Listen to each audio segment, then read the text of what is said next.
It's that time of the year where it's hot. It's hot. Gnats is bad, flies is bad. We really don't want to get out in the garden. We're harvesting. We go up there late in the afternoon.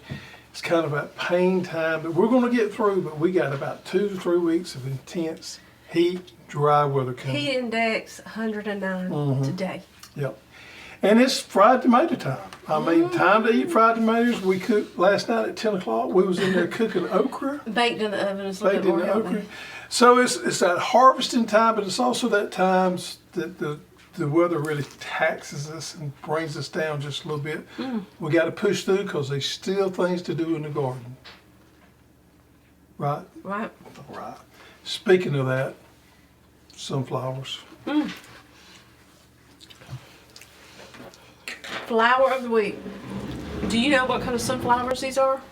These are Pro Cuts And black oil. and black oil. Oh, I didn't realize there's some black oil in there. There's a few. It is sunflower time.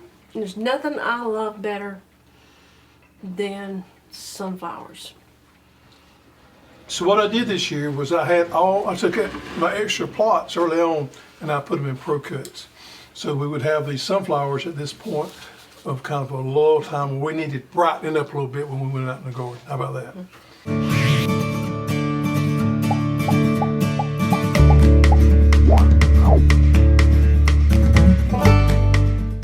Welcome everyone to the Row by Row Garden Show, the best dead-gum gardening show on the radio and the internet as well. Thank you for joining us this evening. We're enjoying some bounty out of our garden, and we're going to be talking about tomatoes because you know what? Tomatoes are coming in, and tomatoes are frustrating to grow, but they are one of the most enjoyable things out of the garden. And we're going to do a little twist on the taste test this year. Really? Hoss here. What's your favorite mayo? Dukes. Duke's. Okay. So I've got 6 different mayos here. And we're going to see if you can pick out Duke's. Y'all are going to put me to the test on not this. right now, but stay tuned and let's see if Hoss really knows his Duke's. I really think Duke's is the best mayonnaise, and I've said that on and off, and they really called me out on that. They said, "Can you really tell the difference?" I said, "We'll put it to a taste test and see." So that's what we're going to do. If you can tell, my voice is still just a little raspy here. Yeah. We was out last week. Yeah. If you missed us, we were out. Had the jump. We had went ever since the beginning of the jump and steered clear of it. We'd done our thing. And Mask. Everything. We went to a meeting at the happiest place on earth down in Florida. And all 3 of us come back with the junk. Yeah. We were at an educational seminar and didn't come back happy. And it was rough. I know some people say, nothing to it. But I was down for a good week. Yeah. I think you summed it up best. I wouldn't wish it on nobody. Now, we didn't end up in the hospital or nothing. Don't get me wrong, but I wouldn't wish it on anybody. I'm glad kind of we got it at the same time and got over it. It's a little rough spending a whole week with you cooped up. It was it had an emotional toll on us. I'm sure most of you have been through it out there, but we were extremely ill one night for a couple of days. It was noticeable. We just couldn't even look at one another in the hallway. I didn't even want to, it was terrible. But we got over it, everything got better, but thought we was headed towards some rough times there for a little bit. Yeah, that was a rough few days there. Yeah, anyway, we're back. But we're good, we're back. We're back, and we're glad everybody in the office is healthy. Yeah. We didn't, as far as we know, spread it to anybody else. We only shared it between us. We quarantined like we should, therefore we had to cancel the show last week. That's the reason we didn't have a show. We didn't want to come out and say, but that was the reason why. And we did a live when we got back, and my voice is still trying to catch up a little bit. Yeah. I'm doing better. Yeah. Yesterday was like the first day I felt halfway normal. Right. Today I'm good. I think I'm back 100%. 100%? Good deal. So what's going on in your garden? Wow, so this is, it's just been an amazing year because I've done so many things different. One thing, and we've talked about this before, but we brought on this Hoss green blaze bean back during the wintertime. And man, is this stuff, we're on our second crop now. We was out there yesterday afternoon, late, you and I gotta pick them. and I planted a crop that will come in this time of the year just to see how heat tolerant they were. And we looked down there and them things are loaded. Right. This week will be the test. Yep, this will be the test. Now, if you've ever grown green beans before, you know in this heat, they will throw the blooms off. For these things to continue to make it this point right now is amazing to me. And the foliage looks good on them. Now, I kept them treated, kept them sprayed with fungicide and insecticide. So, and I babied them along. They on drip irrigation and everything, but these things look really, really good. We got 5 pickings out of the last ones. The spring crop. Now, no doubt we're not going to get that out of these. They're loaded. Whew. But to even get a couple good pickings out of them this time of year will amaze me. And that's the Hoss Green Blaze. Green Blaze. Okay. Edamame, which is a soybean that we're growing for the first time this year that I hadn't grown in several years. We brought a variety of those on, and man, those things are loaded too. I just checked them this morning, probably about a week. Yeah, and we'll be picking soybeans out of the garden, edamame. And if you've never tried those, it's a great snack to have. You just boil them in salty water, and delicious. They're really healthy. They are healthy. Especially for women in those hot flashes. And Topiaz? Tapazio bean. I kind of did an experiment with that. I had a spot that I laid out and planted with that. Those actually going to do better than the fall. I'm going to plant another crop in August because those do better in the fall, but I wanted to plant it and see how well they would tolerate the hot weather. And they're making. But we're going to wait and see. I am definitely going to plant a fall crop for those Tapazio beans because we're going to put some of those up as dry beans. Watermelons ready? Watermelons is starting to come in. I got a public service announcement to make right here. I have made a big boo-boo, and I figured it out this morning. My watermelons hadn't been doing real good. And I was getting upset. Now this is going to come in handy for you guys out there because this is a mistake Hoss made. Hoss knew better, but he made it anyway. In the last couple of weeks, I maybe hadn't spent as much time scouting my garden as I should have. And my watermelons is on an outer patch there. And my irrigation, where I turn my irrigation on, is probably a good 150 feet up. So I would walk by there and turn my irrigation on, and I would not walk out there to check everything like I should. I noticed this morning my watermelons have not been getting water. The line was stopped up for the last 2 weeks. I thought I was watering. They've not been getting water. So that's why they're more of a personal size. And so I went out there this morning. What happened was the filter got stopped up, completely stopped up. And I had to go out there this morning to clean the filter out and get everything working back again. I was frustrated at myself, but that just goes to show you got to keep an eye on these systems and check them filters and make sure they don't get stopped up because it wasn't working at all. I've got one seedless watermelon. Yep, we're going to enjoy that. We're going to have a ceremony with you, one seedless watermelon. I've got a good crop. They're just not real big, and I'm really frustrated that this water thing bothered me. We got Maggie running around back here today. Maggie's our dog. You probably met her before. She's wandering around the set here. So we're going to be talking about diseases in tomatoes, and we're going to give pretty much an overview of that and maybe give some insight on that because this year's been a hard year on you guys growing tomatoes. I don't know why it is, but disease pressure has been kind of tough this year, and that's unusual for a dry year like we've had to have all the disease pressure, but a lot of people have really struggled. Your tomato patch is awesome. My tomato patch is awesome. I did have some problems. I have got some problems. I intentionally grew some varieties in there that I didn't think was going to make it, and most of them didn't. So I had a lot of different trials going on there. We're trialing different disease packages against others and things like that. And it all pretty much turned out just the way I expected. We've got a really good crop of tomatoes, but if I had not planted disease-resistant varieties, we would have been in sad shape. Hossinator. Hossinator has really stepped up. That's what most of these are? Yeah, most of them right there are Hossinators. I'm going to tell you this right here. I talked to somebody this morning that grew them for the first time this year, and he said that he was impressed with the taste. And he said that the size of them. So I think the size of them and the taste is probably the two biggest common denominators that we see of the benefits of the Hossinator. They are a big tomato and they have really good flavor to them. Of course, they have a great disease package with them. So they've been good. I tested 3 varieties, and I'm gonna throw the Hossinator in there because this is first year of growing it. The Hossinator did really good for us. I had another variety that we don't carry, that we may carry. I'm gonna have to do a little more work with it, that has really done What's good. that? Can you What about the pink it was. delicious? I'm gonna go ahead and tell you. It was the name of it was Rambler. Oh, okay. It was a variety we don't carry called Rambler that impressed me. It didn't have the vigor that the Hossinator's got, but it did make a good tomato. What I've got to do is make a selection. Does it have anything to offer that the Hossinator don't? That's the way I got to view it. When we start choosing varieties, it's got to have something to offer that something else don't have. The Rambler has stood up well. It didn't have quite the vigor, but it's done really good. Now, at the end of the season, we'll reevaluate and see if it has anything to offer. Another one that right here is Pink Delicious. Get one of those.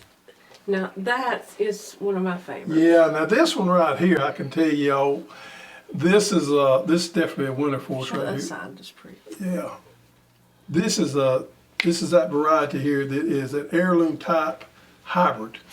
These are really good. It's a pink, classified as a pink tomato. These disease packages being off the chain. They're not the most productive as far as putting on tomatoes, and that's just simple fact. Any of these heirloom types are not going to be that way. They do make a fair amount. I didn't have 5 or 6 plants, and we've eaten several of them off of them. This is definitely something we're going to carry next year. I've been really surprised and amazed at this variety right here.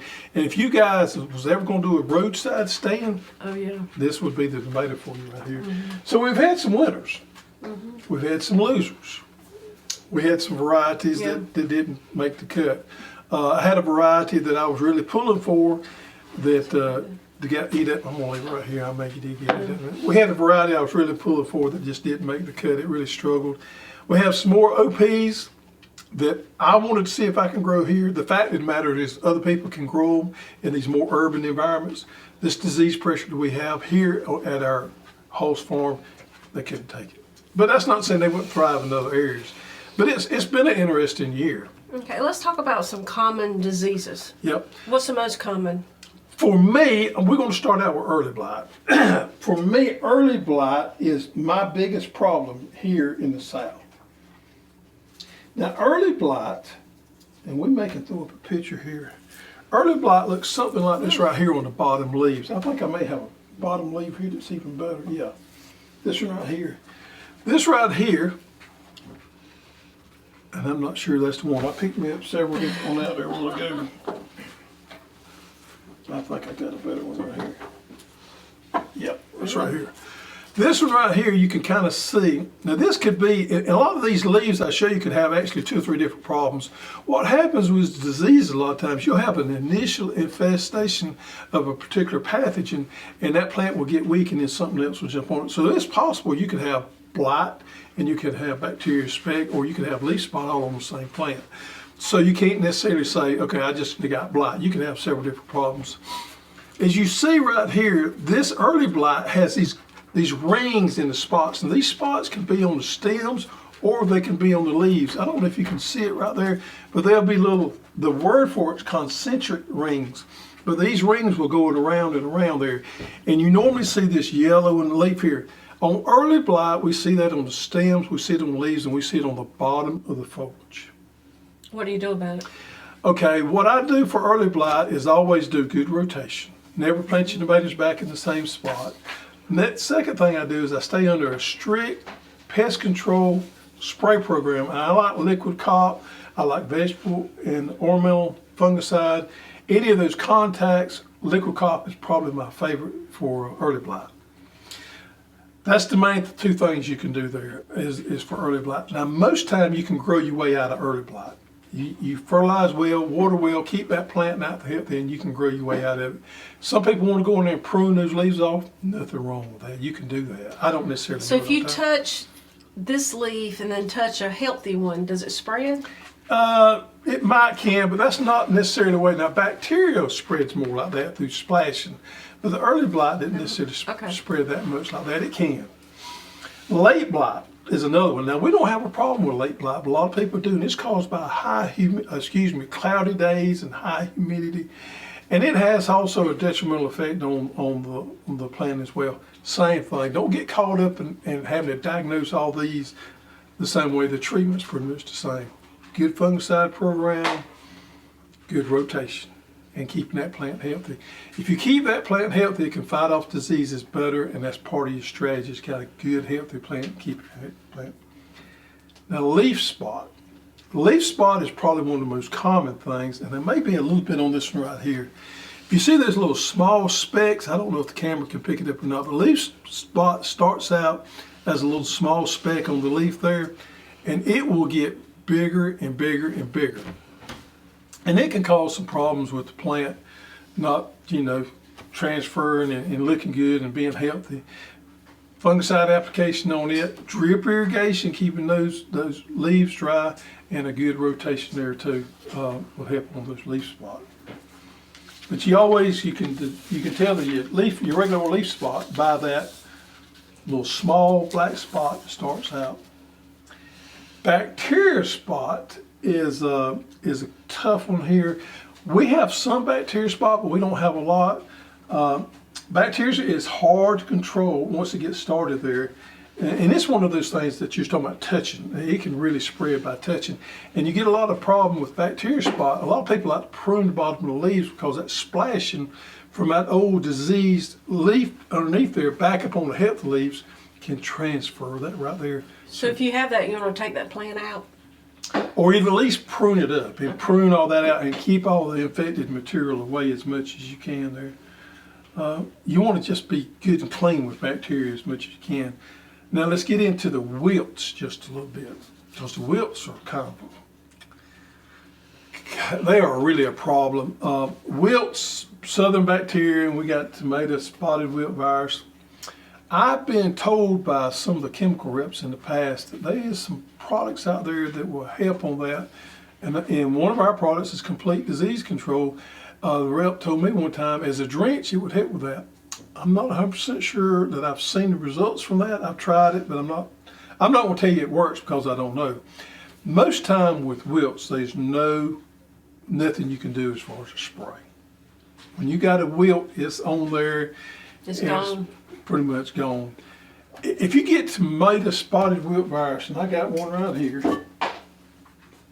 and it's got all kind of other issues on it too. But see how it wilted over there? Now this plant was on pretty good size shape, and it already put on fruit when it got infected. If these plants get infected when they're real young, they're going to die pretty quick. But if they get mature on up and start getting fruits on them, they'll actually survive. They'll just look really, really rough, just like this one does. It's got chlorosis in the leaves. It's got all kind of, see the spots there, the leaf spots on the leaves, all kind of secondary infestations. It's got fruit on it, but they're not going to develop well. It's done. It's done. You just will go out there and cut it off, pull it up, and get rid of it because it's over with. Most of these viruses are spread by thrips or insects. So helping controlling those insects will help a little bit.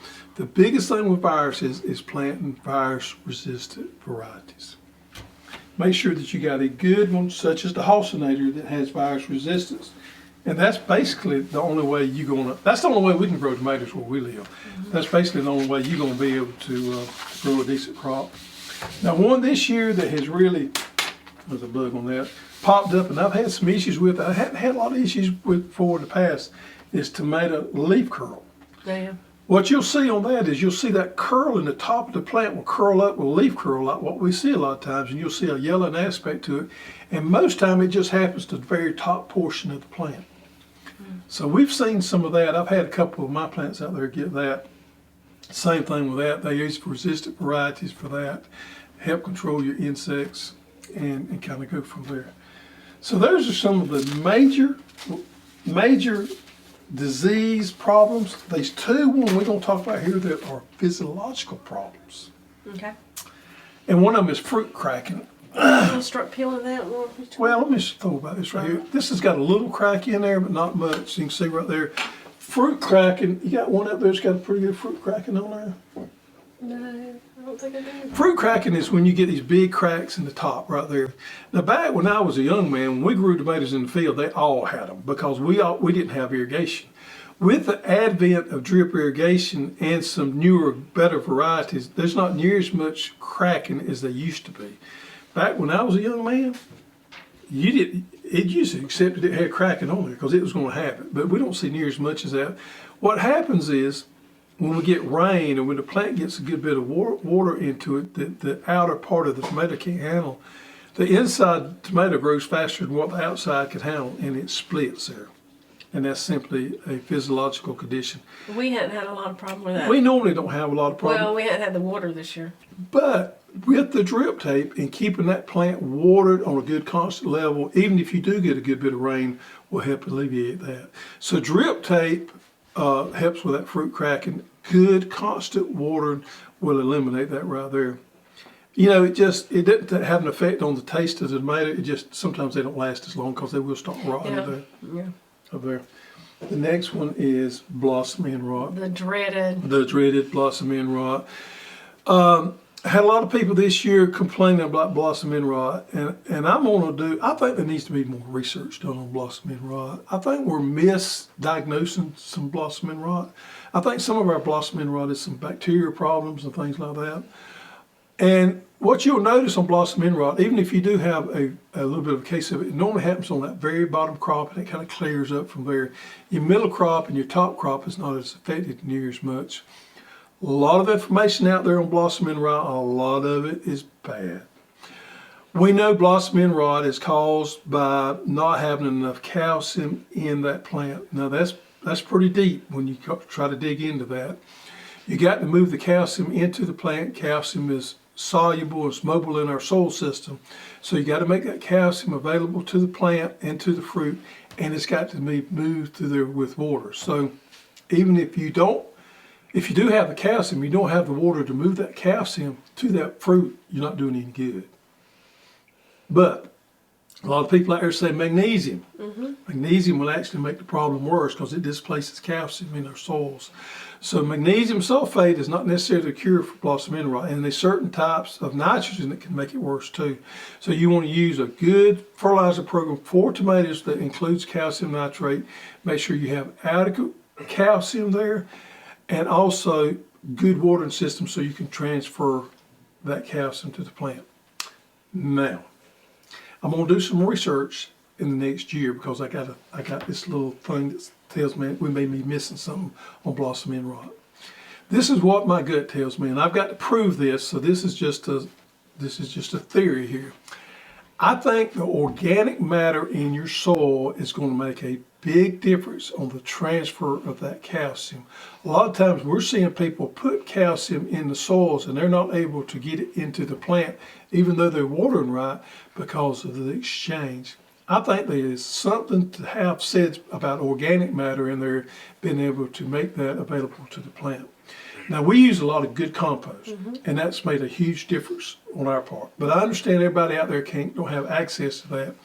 There is a product out there called biochar that I'm going to do some work with as far as putting into the soil of the tomato plant and see if it has an effect on helping making that calcium more available to the plant there. Biochar basically is just a big old sponge. So I think there's something missing there with our soils as far as the organic, and it could be as simple as some type of one of the fumic acids or humic acids, but there's something that's causing this issue there, and I think we need to do more work on the blossom end rot. I will tell you this on blossom end rot: make sure you don't get false information because there's a lot of it out there that's not good. Get good information there, and you can conquer it. Now, I'm not going to say you're not going to have some, but you can conquer blossom end rot. All right. You want to get that tomato ready, and I want to eat some more of these green tomatoes. Is what I want I'll to do. talk about prevention. Okay. Number one, purchase disease-resistant seeds and plants. Yeah. Now, one thing I will say on that. Right here, kill it in that thing. Okay. Right? Not all seeds out there are tested for viruses. Some are, and some are not. So when we have, and I'm going to look here up front, not all our seeds are tested for viruses. when we have the opportunity to buy seeds that are tested for viruses, we do. They cost more, but we do that anytime we have the opportunity to do that. I don't know if other seed companies do that or not, but I can tell you that your cheap seeds that you buy from the cheap man are not tested for viruses. So there is a big difference in the quality of the seeds. Do you know people are cringing right now? Because I peeled that. Because you peeled that tomato. Are you a peel or no peel? Good question. I'm a peeler. Yeah, you are a peeler. We always peeled them growing up, but a lot of people, that really offends them. Yep. You are a peeler. Adequate space in between your plants for airflow. Airflow. Well-drained soil. Plant on drip irrigation. Yep. Crop rotation, crop rotation, crop rotation. I would say 3 to 5 years on tomatoes. If you can do more than that, You need to slice on each one of these. if you can do more than that, I think it's better. That would be my minimum. Fertilization schedule. Yeah, so Hoss University, we got that nice fertilizer schedule on there. I'm having trouble here. Just do a slice, not a chunk. Well, You already messed it up. I've already missed it up. We're going to have to do this right here. Cover crop. Yep, cover crops help break those cycles of those diseases. The cover crops is good. Any of the good winter cover crops to come above that for your tomatoes is a great idea. Things such as rye are notorious for cleaning the soil with You need a diseases. bigger piece. Well, I might. Remove those disease crops. Yep, just as soon as they're over with. Now, we get lazy sometimes when it's hot around here, and we leave those crops around longer than we should. Hey, I've been guilty of it too. But just as soon as those tomatoes are quick producing, you're not getting anything off of them, get them out of there and get those infected vines, all that disease out of the way. Put them in the compost bin or somewhere. My tomatoes falling apart.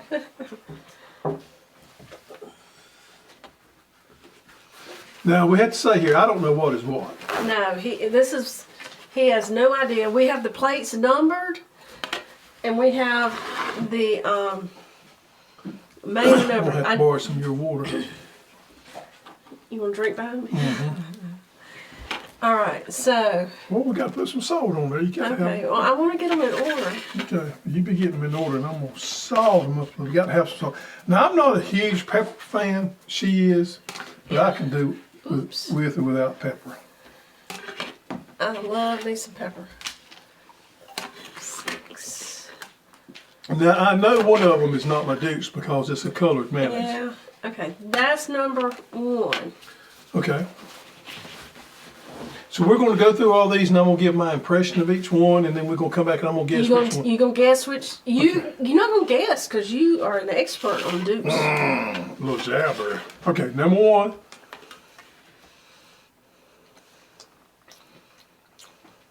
That's not Duke's. That's way too sweet.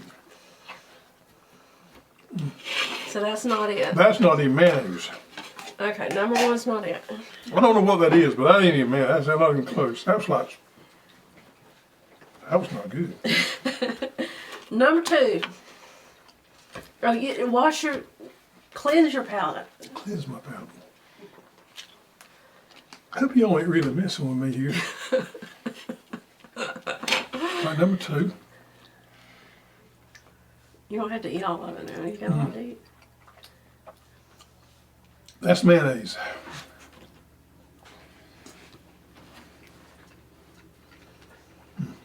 Think maybe a yellow? That's pretty good. Okay, we'll leave that one turned over. Okay. Okay, ready. Number 3. Number 3. I don't have a lot of tomato here, but I'm going to get a lot of mayonnaise. I hope it's mayonnaise.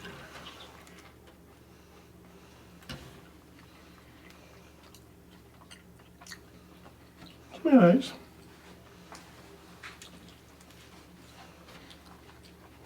It's okay. Which is better, 2? 2's better. Okay, so we're going to rule that one out. All right, number 4. I'm glad I hadn't eaten supper yet. Dinner? Dinner. Lunch? Number 4.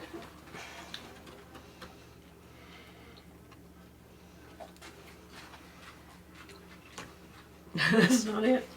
Oh, yeah. Well, here, don't waste your. I'm not wasting more on that one. Number 5. Number 5. All right. I think I got it narrowed down.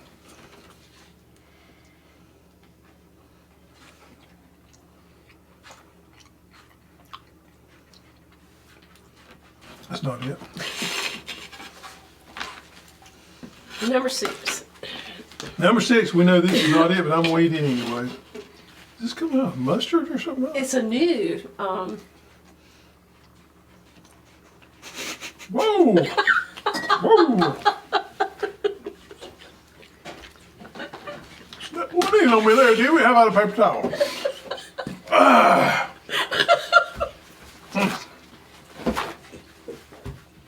Yep. Fell for that one, didn't I? So, you think number 2 is it? I think number 2 is it. Okay. Number 3. Not yet. Number 5. Not it. Nope. Number 4. Nope. Nope. Oh, there we go. How about that one? Yeah, I It's knew that. new. It's new, all right. Number 6. That's pretty hot, too. Oh, we're down to Miracle Whip. I feel fairly comfortable. I will with this one. Number 1. And the last one, I can't believe this. It's number 2. I knew it. You do it. I knew it. It really had a lot of different flavor to it. Now I'm gonna tell you, this is probably the nearest nothing that's ever been made in mankind in my book right here. Miracle Whip. Whoever come up with that art to be chained and chastised. All right, man.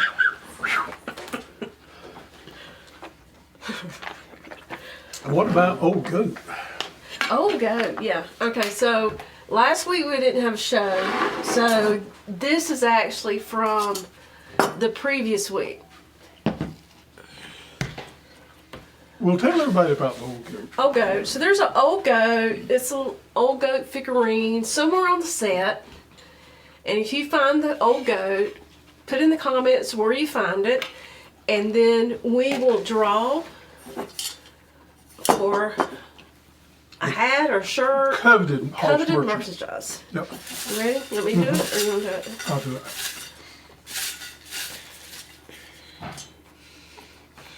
Okay. I had to get some of that hot and Oh, spicy out. I knew we were going to draw his name because I can't pronounce it. Randy. Sarah Pitt. Czapansky. No, see? Anyway, let me show it on the screen. Randy, send us your shipping address to customer serve at hosstools.com, Yep, and we'll get you a prize. yep, Corny joke. yep. I think I may have used this one before. Okay. I'll probably forget it, so it's okay.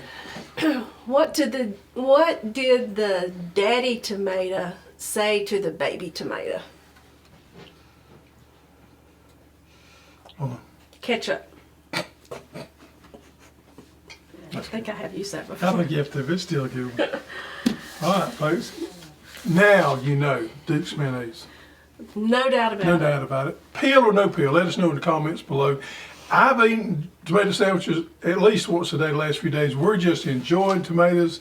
And if you've never grown tomatoes before, I would highly encourage you to do this. A rewarding endeavor, I can promise you. We love them. We keep a table full at the house.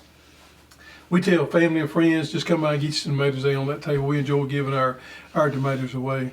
And there's a lot of people planting the fall crop this time. We've had a lot of people talk about they're going to plant a fall crop, and we're going to cover that next week. Next week, we're going to cover that. Yep. All right, folks, thank you for joining. Now it's time for you to get out there and get dirty.